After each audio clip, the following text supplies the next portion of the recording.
Hey guys and gals, my name is Dave Bass. I am a singer, saxophonist, flautist, guitarist, drummer, among other things, composer, arranger. And November 5th was my birthday, and November 7th is Joni Mitchell's birthday. And I have been putting up a retrospective on Facebook of some of her work, which is really fabulous. I'm going through another Joni Mitchell kick, which I go through every now and then. She's a fabulous artist, really, truly amazing, the amount of richness and depth that she has brought to this medium. And she needs to be studied. And I teach songwriting and music theory and lyric writing from my studio. And I can think of no better song to talk about lyric writing than one of hers. The song is The Hissing of Summer Lawns, which was put out in 1975, I believe, after my favorite album, which is Court and Spark, which was 1974. It's kind of funny that I missed The Hissing of Summer Lawns the first time I heard it. I mean, I own the LP and the wax, as they say, and I played it and I went, okay, nice, and I shelved it, and got the next one. I think Hajira, I believe is the way it's pronounced, and played that and said, great, shelved it, kept coming back to Court and Spark. It's funny, Joni Mitchell people have their album that they think is it, that's it, it's like you have the converts to Blue, that's it, or, and then they say, no, after that it got too jazzy, and then you have people that say, Blue wasn't even folk enough, I like her early stuff, so, Songs for Seagulls, so, and then some people like it all, including the Mingus stuff. I love it all. As a musician who plays it all, I love it all, and I can appreciate it. So let's delve into the song, but let's listen to it for a second here. In case you haven't heard it, I'm going to play one verse. If you've already heard the song, skip ahead, I guess, by 15 or 20 seconds here. This is The Hissing of Summer Lawns.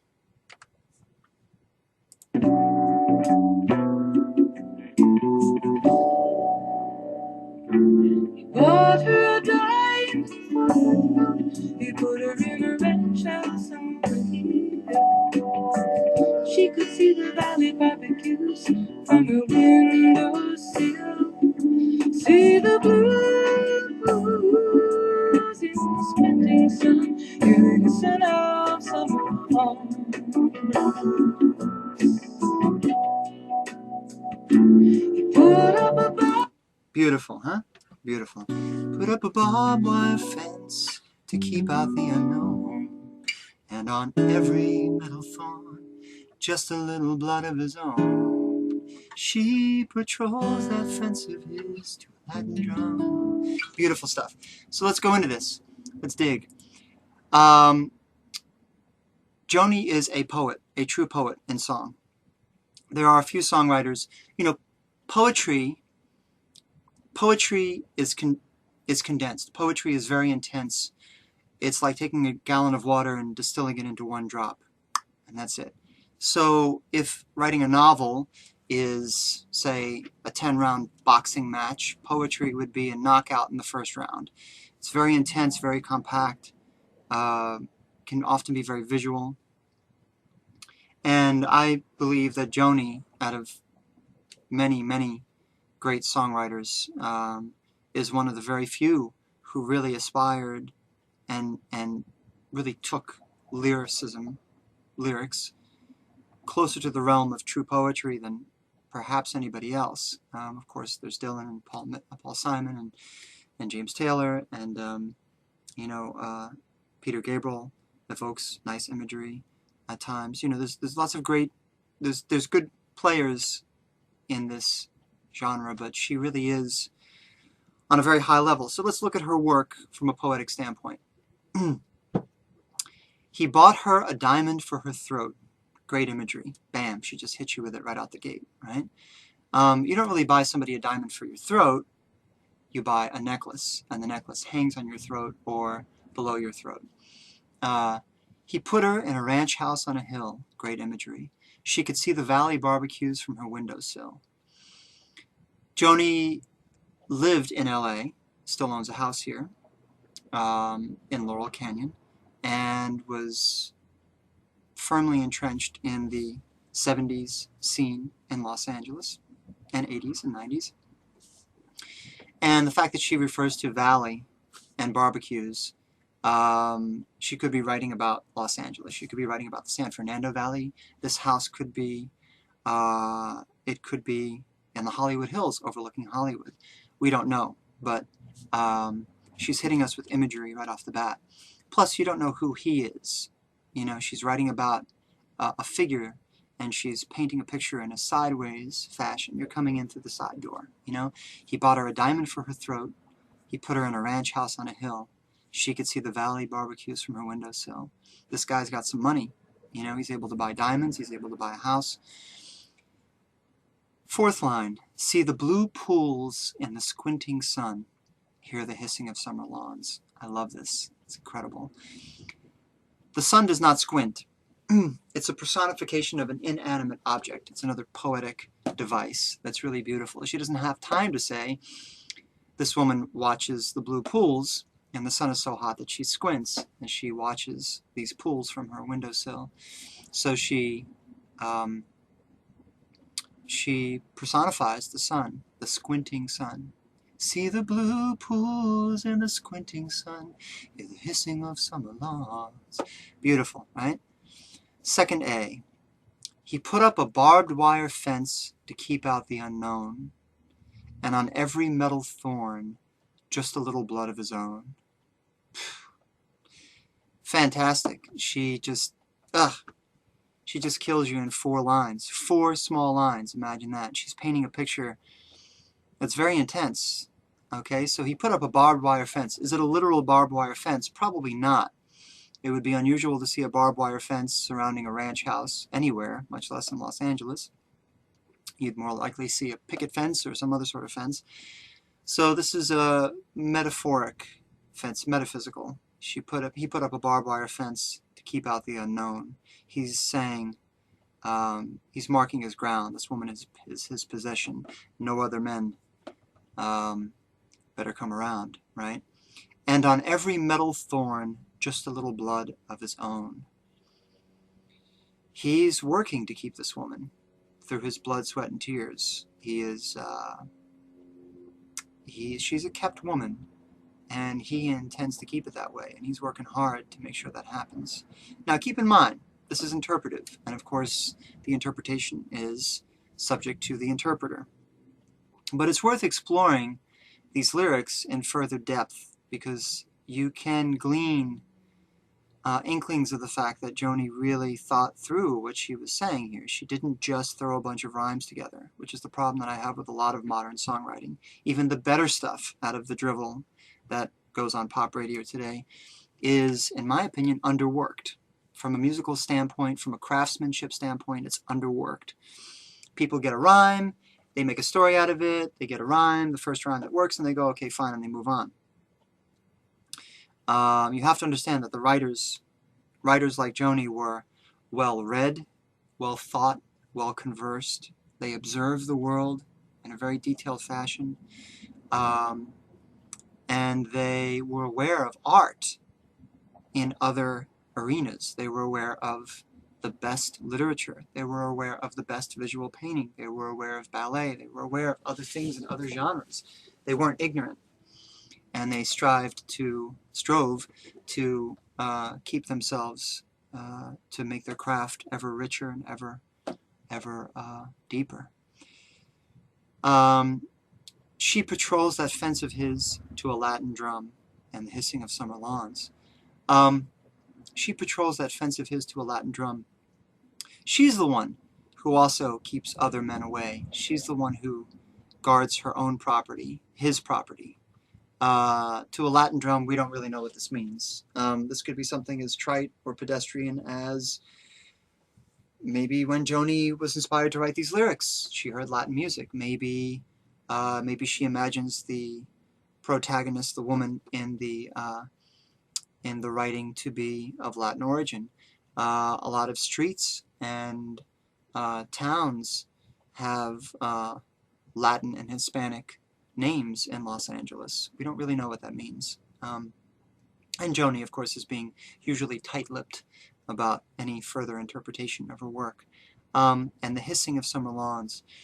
Let's talk about that. Let's talk about the very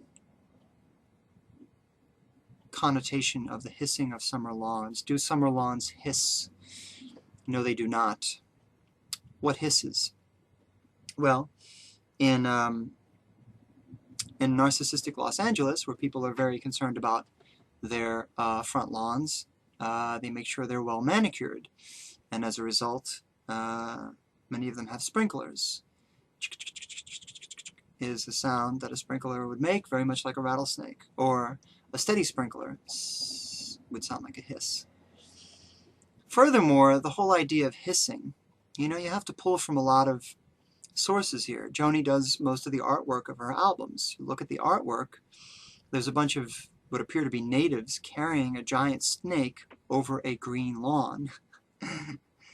The snake is, of course, the connotation from Adam and Eve. The snake is the devil. And the very name snake is a sibilant sound. Hissing, that's what a snake does. So it's a very ominous imagery, that she's painting here. And it is in a minor key. Bought her a diamond for your throat. Very, and the beat.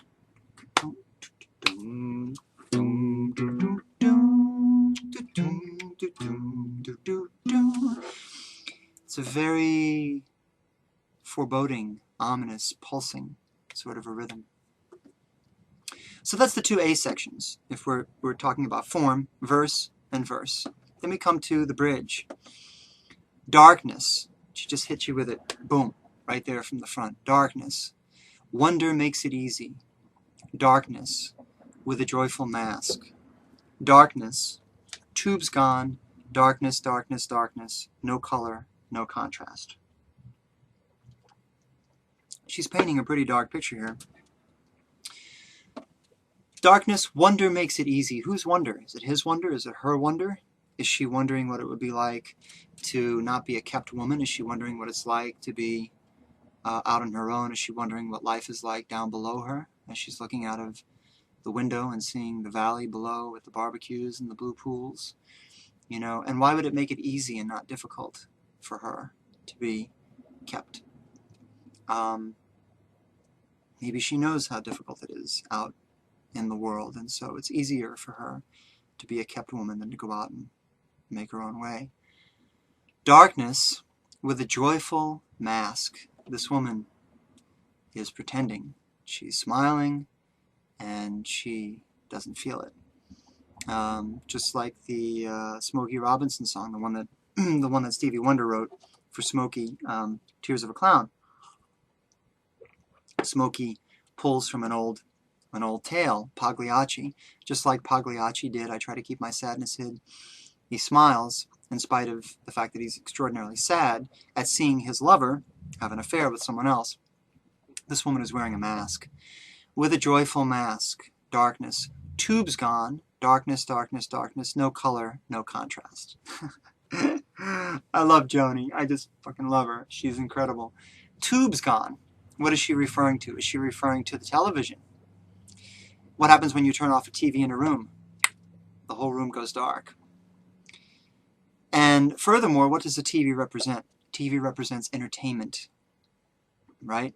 The entertainment value might be gone from this relationship. The plug's been pulled. Now it's just darkness, no color, no contrast. This woman is living in a world of gray. And Joni's written about these sort of feelings before too. What's the lyric where she says, it's so easy at the start when there's so much love, so much laughter, so much love, so much sweetness in the dark. I think that's from Court and Spark.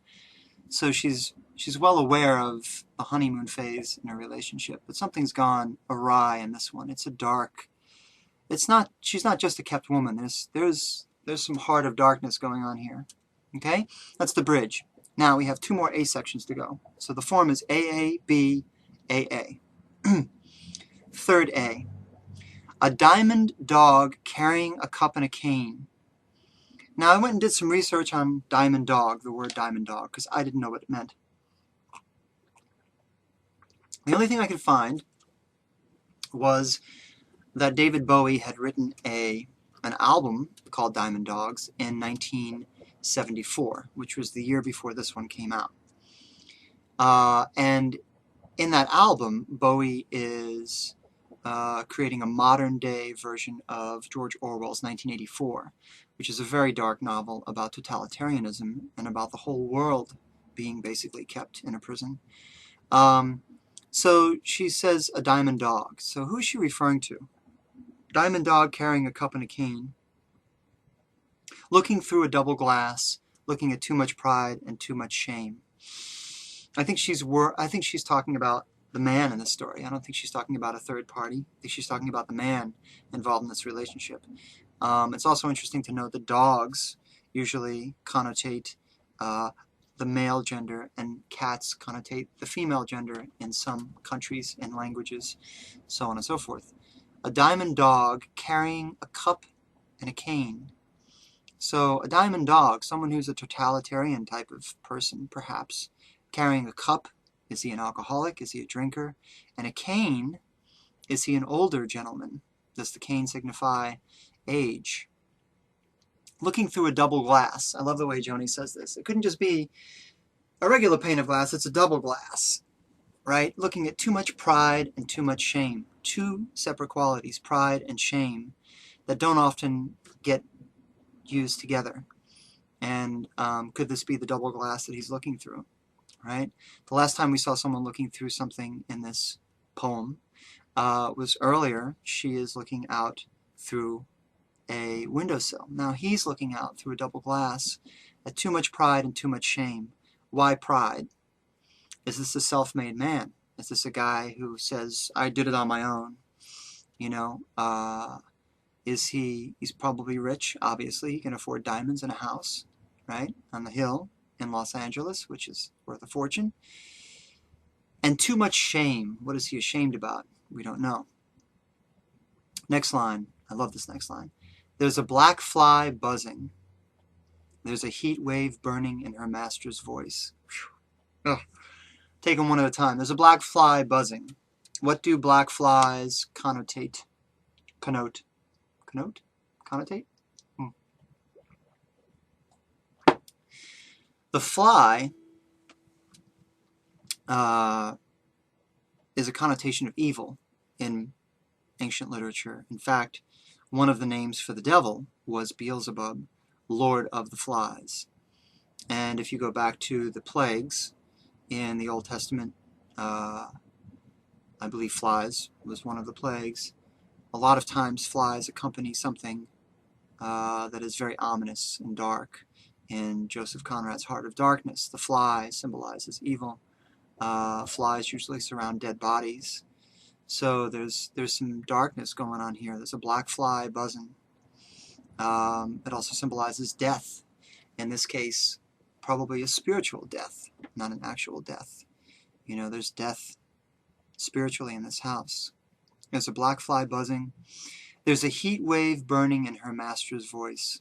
Fantastic imagery. There's a heat wave burning in her master's voice. Heat waves don't burn in people's voices. What does she mean? A heat wave. Heat. Passion. This guy maybe is a guy who means what he says, you know. Maybe his passion for her is so strong that when he talks to her, it comes through. And then I love this. Joni calls him her master. It really gives you an idea of the nature of this relationship. And I'm surprised the feminists of the 70s didn't jump all over her for painting this sort of a relationship. But Joni is just being an observer. She's simply painting a picture of a relationship that I've actually seen before in my life. So there's a heat wave burning in her master's voice. The hissing of summer lawns. Final verse. He gave her his darkness to regret and good reason to quit him. Now we're getting down to the heart of it. She waits till the very last verse to give it to us, right? This guy's he's a bastard. He's a prick, okay? his darkness to regret, and good reason to quit him. Why would you want to quit a relationship? Especially if you're a kept woman. You have everything materially that you could want. What would give you reason? Is he abusive? Is he physically abusive? Is he verbally abusive? Is he cheating on her? We don't know, right? And then a line that I love, and one that must have surely made Joni laugh. I can see that beautiful smile creeping up from the sides of her lips. He gave her a room full of Chippendale that nobody sits in. I love it.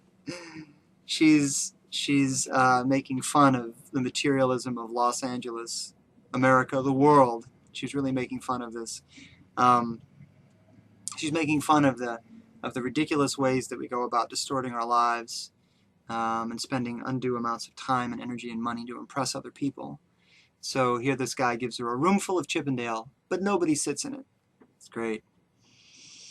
And then she wraps up the entire story by saying, still, she stays with a love of some kind. It's the lady's choice, the hissing of summer lawns. She stays. Why does she stay? With a love of some kind. What does she love? Does she love him? Does she love being kept? Does she love the material ease of this sort of life?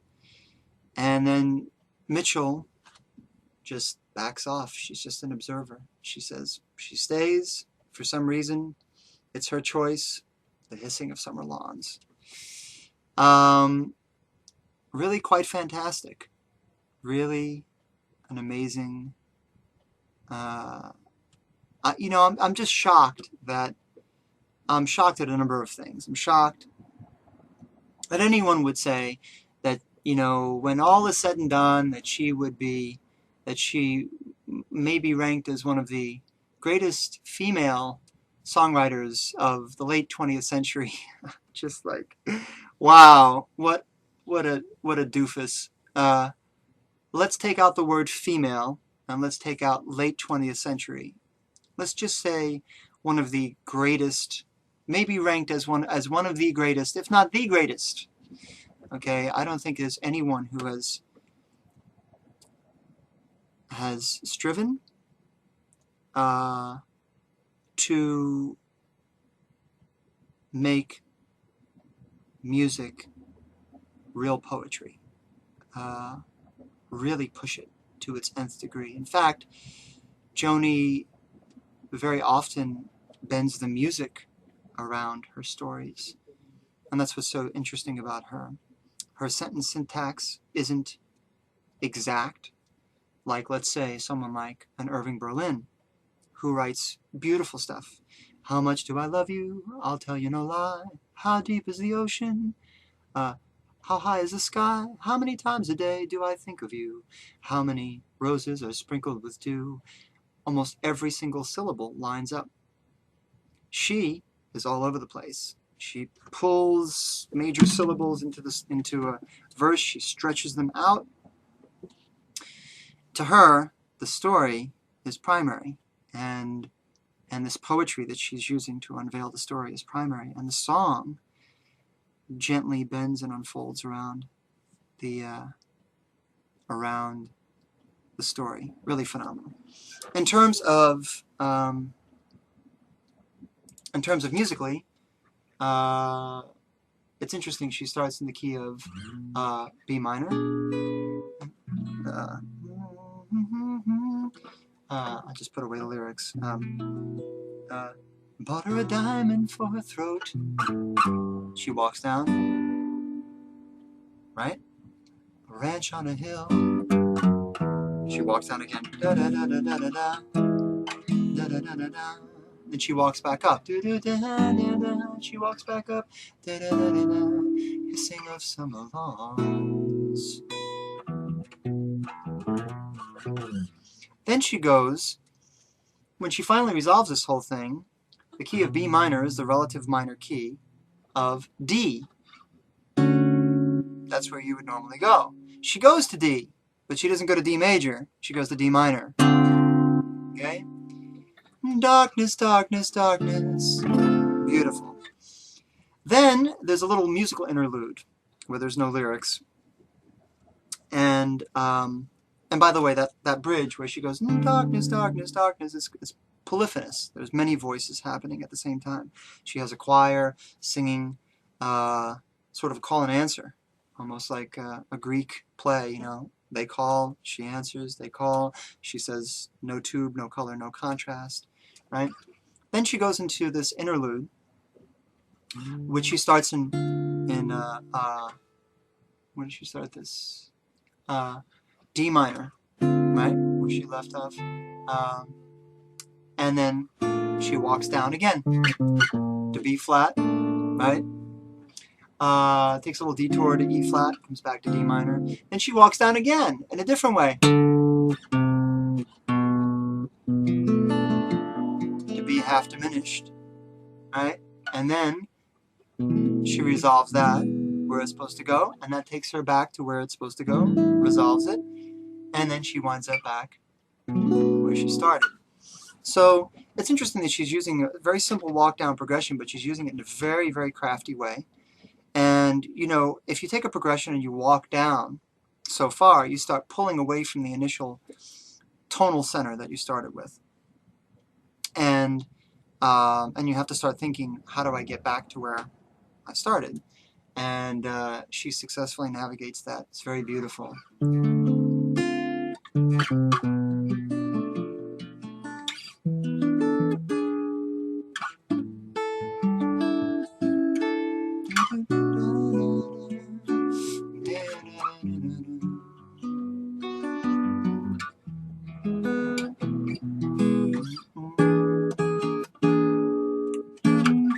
You know, beautiful stuff. On another note, talking about songs about kept women, the Eagles wrote Lion Eyes in the exact same year, 1975, because I think it was Glenn Frey and was it Joe Walsh who wrote this? But the Eagles were sitting in a restaurant, a famous restaurant here in Hollywood called Dantana's. I think it's down on Sunset as you're going into West Hollywood. And they watched a girl walk into the room, and they watched this interaction with a guy, and it was pretty obvious to them that she was a kept woman, and she wasn't too happy about it. And so they wrote this song, Lion Eyes, you know, mythologizing what they thought, you know, they put a story behind what they had seen. And in that particular story, she is cheating on the man who's keeping her. She says, she tells him she must go out to comfort an old friend, but he knows where she's going. So he's aware of her cheating, yet she's still his property. So this is a very different story. This is a story of a kept woman who's making sure that she's kept. She's not happy, but she's making sure that no one's going to go past her barbed wire fence. Thank you, Joni, for the wonderful, wonderful, the transparency with which you have shown us the human condition, nature, ourselves. It's extraordinarily beautiful, and I wish that songwriters everywhere would deeply study your work, because we're meant to build on the foundations that other people have left for us.